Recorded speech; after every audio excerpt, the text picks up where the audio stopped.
I'm talking with Joyce Reynolds-Sinclair, Managing Director of GEO Group Strategic Services. Joyce, what does your organization do? We provide consulting and online services for strategic thinking, planning, and execution by Fortune 500 and government agencies, departments, organizations. Let's say you have a typical project. I understand that one of your projects is to facilitate different groups of people that are making recommendations on America's security posture. Yes, we've just... Which will reach the president at some point. It just did. The report, the final report was submitted on Monday, last Monday. So could you give some insight into what you did and how your organization brought these different groups together and what difficulties they encountered along the way? Okay. The project was mandated by Congress, which asked for a nonpartisan, independent group to look at national security and reform it. And the Center for the Study of the Presidency, headed by Jim Locher,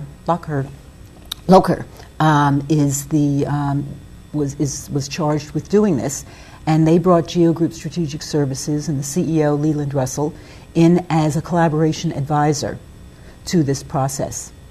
And so what they started off with, the act was in, the National Security Act was in 2006. In 2007, they tapped about over 300 experts to get their ideas about what to do, and they've had 14 different working groups going, and they came up in July with a preliminary report, and just now with the final report. It's really in two phases. The first was studying interagency coordination, its strengths, weaknesses, what's wrong, what's good, what can we do better. Problems in the current defense establishment? It's one of the things that's just fascinating that I love to see in the final report is that when you say national security, we typically think of domestic or foreign aggression, terrorists, etc. They have expanded the definition of security to include two other areas. So it still includes maintaining security against domestic and foreign aggression, but also maintaining security in the light of natural disasters and infrastructure failure. So in the past few months, our economy has really tanked. That is a threat to national security in this new definition.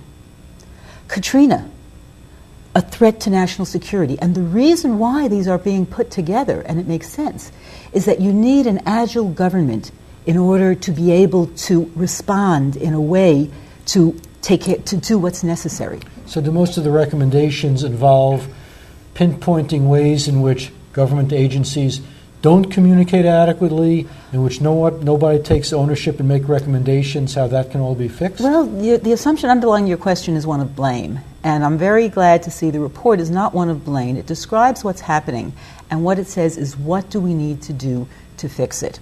So we need to do in government what we've been doing for a long time in businesses, setting up one chain of accountability. If you have the Defense Department funding one thing and the State Department funding something else, you have a military line of command and you have a civilian line of command, and you go in and how do you allocate the resources? There's no way to really get things done. It goes back to the silos.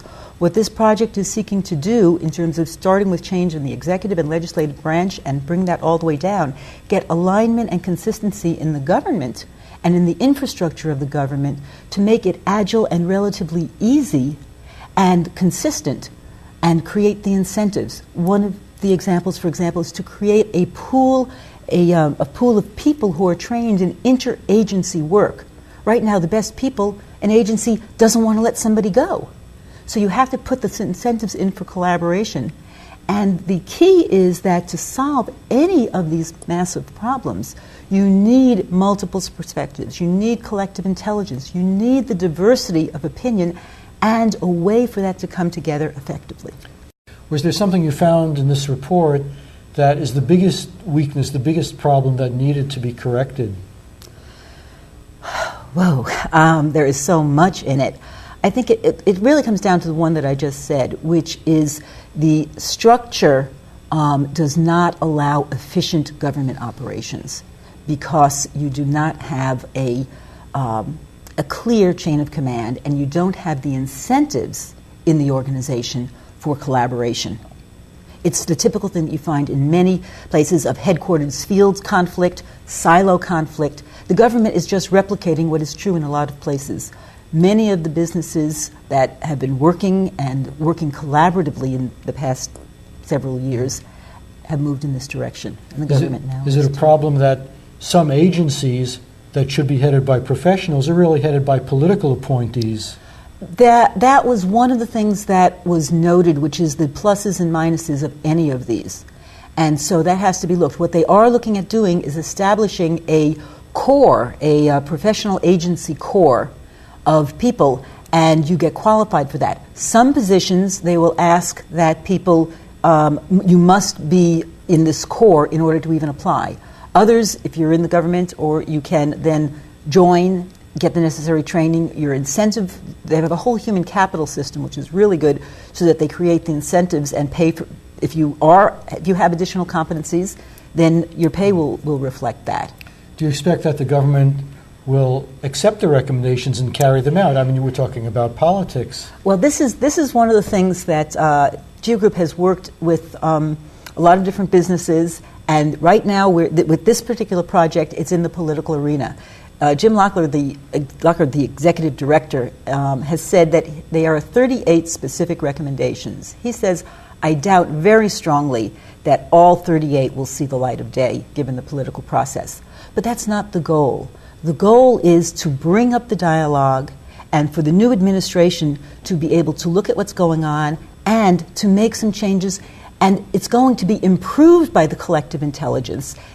So is it also about getting an overall look at a process and creating a new standard of looking, like no major policy gets carried out unless it has been subjected to this process where everybody involved has their say, they can critique it, they can point out what they regard as failings, they can say what areas need to be developed. Because sometimes it seems a little bit haphazard. You appoint a person, head of the agency, and he just does what he wants. Mm-hmm.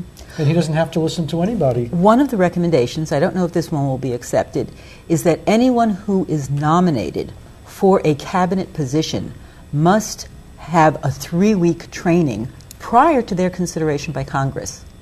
That's going to be a very, very interesting one. And who would organize this training? That has to be contracted out. That has not, but what is in the report is the kind of competencies that you want people to have around teaming, leadership, collaboration, aside from this, a subject matter expertise. So what the human capital group of this project did is really lay out all of those details. And it's available online to anybody who wants it. www.pnsr, Project on National Security Reform.org. You can download the report, all 800 pages of the big one, or just the 33-page executive summary. That's the one I recommend. Do you think that this collective intelligence will make individuals more intelligent, will make individuals see things in different ways and realize that there are actually many different facets to any given situation? There's not a single point of view. Understanding that if I'm here, I only see you from this perspective, but if I can appreciate that you see it differently from your perspective, then I'm not locked into my own perspective.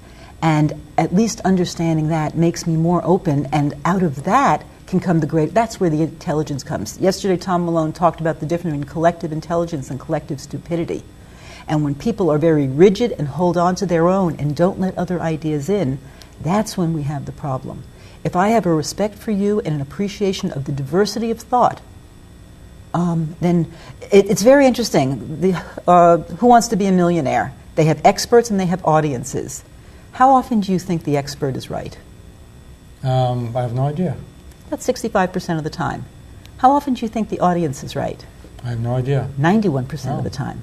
So collective intelligence is out there. People have, and what's missing is a process for harvesting what this is and bringing it forward and learning from it.